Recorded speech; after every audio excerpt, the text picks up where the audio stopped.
في ناس بتصحى الصبح تخطط لمصير الكوكب كله.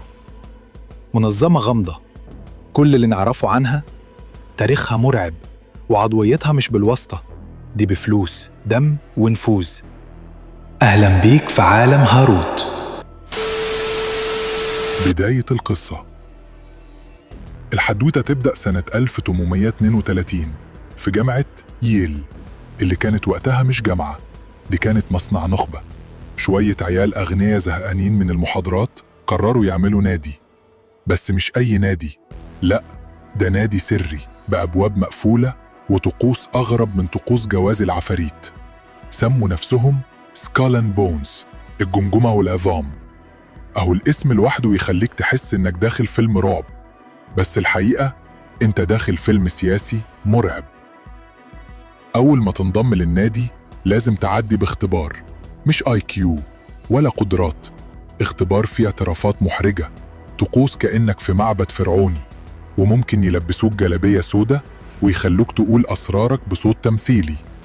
في ناس بتحلف إنهم كانوا بيتصوروا جنب جمجمة حقيقية بيقولوا عليها جمجمة جيرونيمو، محارب أمريكي قديم، بس طبعاً مفيش إثبات لأن جمجمة مش بتتكلم.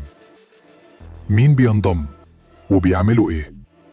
العضوية هناك مش لأي حد، لازم تكون من عيلة تقيلة، أو أبوك صاحب بنك، أو جدك اشتغل ماسوني في وقت فراغه.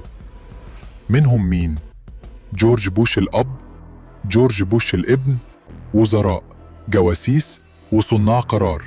يعني لما أمريكا تعطس، الناس دي هي اللي قررت العطسة تطلع من مناخير اليمين ولا الشمال. أشهر حاجة في الشعار بتاعهم هو الرقم. ناس بتقول ده تاريخ وفاة فيلسوف يوناني، وناس تانية بتقول ده كود سري لنظام عالمي جديد، وأنا شايف إنه ممكن يكون رقم التوصيل بتاع أول بيتزا دخلوها الاجتماع.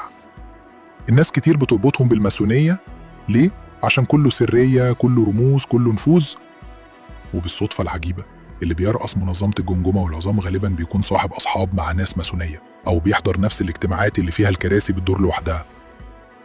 في إشاعات إنهم بيخططوا لحكومة عالمية أو بيسيطروا على السياسة والاقتصاد، بس لما تبص تلاقي رؤساء أمريكا وأصحاب البنوك والسيطرة على الإعلام كلهم مروا من عند الباب المقفول ده، يبقى أكيد في حاجة.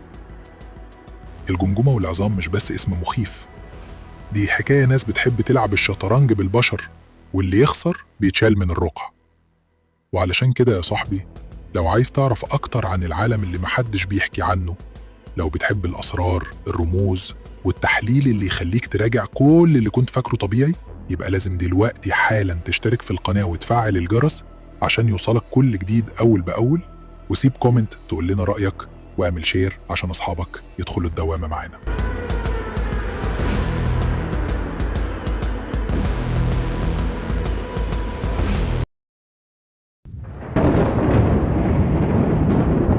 ما تنساش بقى يا نجم النجوم تعمل السبسكرايب وتعمل التعليق وتعمل اللايك الجميل، وانت يا نجمة نجوم الكوكب ما تنسانيش برضو عشان الحلقة الجاية ان شاء الله توصلكم بسرعة وهتبقى ضرب نار ان شاء الله. انتظرونا في الحلقات القادمة. سلام.